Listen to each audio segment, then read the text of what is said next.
Coucou les chats, aujourd'hui on fait le bilan des 14 semaines d'aménorrhée, 14 semaines de grossesse, 14 semaines de bonheur. Bon, même s'il y en a qui ont été un petit peu difficiles dans ces semaines entre les nausées et la fatigue et tout, là, de ce côté-là, je peux vraiment dire que ça va nettement mieux. Je me sens super bien, de mieux en mieux. Bon, j'ai toujours une peau de caque, hein, comme vous pouvez le voir, mais heureusement, j'ai de très bons produits de maquillage, donc ça se voit un petit peu, mais ça va, j'arrive bien à le camoufler. Donc ce qui s'est passé principalement pendant cette semaine, c'était le rendez-vous. Le rendez-vous des 15 semaines, mais qu'on a eu du coup à 14 semaines et 6 jours. Donc on vient de l'avoir. Et on devait normalement connaître le sexe du bébé lors de ce rendez-vous. Et ben non. On ne sait toujours pas. Alors le problème c'est que d'une part, j'ai un utérus rétroversé. Je ne sais pas si je vous l'ai déjà dit. Il n'y a aucune conséquence à part que du coup c'est un petit peu plus compliqué à voir le bébé, il se cache parce qu'il est plus profondément installé en fait, vu que l'utérus il penche vers l'arrière plutôt que de pencher vers l'avant, vers la vessie. Donc voilà, ça donne, c'est vraiment le seul gros problème qu'il y a, c'est qu'il se laisse moins voir lors des échographies. Donc un peu plus caché. Et puis m'a-t-on dit aussi, ça peut faire mal avec certaines positions, voilà. J'ai demandé, mais quelle position? La levrette. Ah d'accord.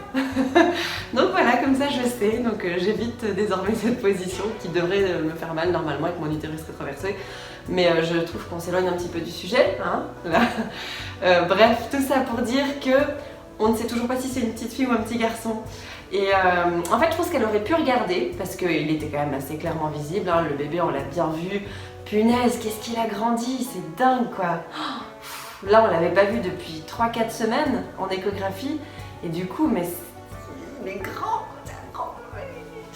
Et en fait, je pense qu'elle aurait peut-être pu le voir, mais en fait, comme je lui ai expliqué que je voulais pas qu'elle me le dise, je voulais pas qu'elle me dise j'attends une fille ou un garçon, je voulais qu'elle me l'écrive sur un papier, qu'elle me le mette dans une enveloppe et qu'on puisse ensuite nous faire notre révélation comme on a envie de la faire, enfin donner toute son importance à ce moment-là.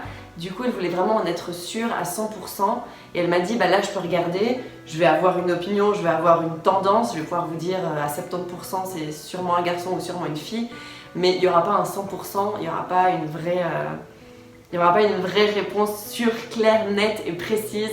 Donc elle a dit du coup on attend le prochain rendez-vous. Donc je ne sais toujours pas quand je m'adresse au bébé si c'est une petite fille ou un petit garçon. Pour l'instant c'est Baby Bahamas de toute façon, bébé des Bahamas. Mais voilà, donc voilà, et sinon tous les contrôles sont bien. Qu'est-ce qu'on a fait comme contrôle? Ah oui, le contrôle important à 15 semaines d'aménorrhée, c'est une prise sanguine pour voir si la colonne vertébrale est bien refermée, la colonne du bébé, si tout s'est bien refermé. Et du coup là on a le résultat presque immédiatement, quelques heures après. Donc tout va bien de ce côté-là, le développement est tout à fait normal, la colonne est bien refermée comme prévu. Et tout allait bien sur le monito, les battements de cœur, enfin tout ça, tout va bien. Donc voilà, on est super contents, super rassurés, on est dans l'expectative aussi de savoir si on va avoir une fille ou un garçon, on ne sait toujours pas. Et prochaine grosse étape, donc ce sera pour les 15 semaines d'aménorrhée, dans quelques jours en fait, ça va être la révélation. Je vais enfin pouvoir vous le dire.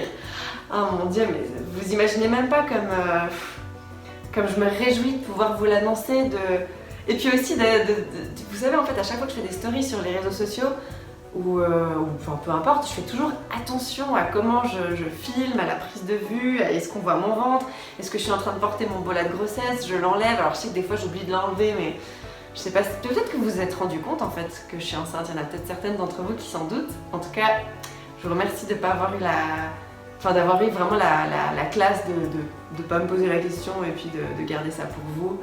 En tout cas, je me réjouis vraiment de pouvoir partager ça avec vous. Pour moi, c'est aussi synonyme de ça y est, tout va bien, je peux l'annoncer au monde, quoi. Je peux le dire, je peux m'habiller comme je veux, je peux laisser apparaître mon bidou là qui grossit de plus en plus. Bon, alors là, je suis habillée en mode pyjama, mais si je vous montre quand même, il est bien là, hein.